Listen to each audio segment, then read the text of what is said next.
menganggap kejadian ini adalah kejadian yang luar biasa banget, karena kejadian ini terjadi di tempat umum, itu di Bandara Hang Nadiem Batam, dan itu kejadiannya di depan resto. Ibu itu duduk di lantai depan resto, dan itu tempat lalu lalang orang, dan mata tertuju pada mereka.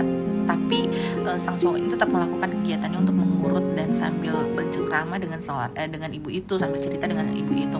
Ini aku nggak tahu sih, aku jujur nggak tahu siapa cowok ini, bahkan aku nggak tahu namanya, bahkan aku nggak tahu ibu ini adalah seorang ibunya, neneknya, atau bahkan ibu orang lain, aku nggak tahu.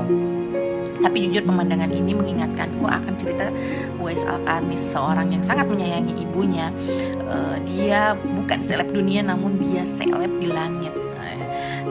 Dan aku berkata, Masya Allah, inilah Uwais Al-Karni zaman now gitu. Pemandangan ini indah banget, dan gak adil banget kalau pemandangan ini cuma aku yang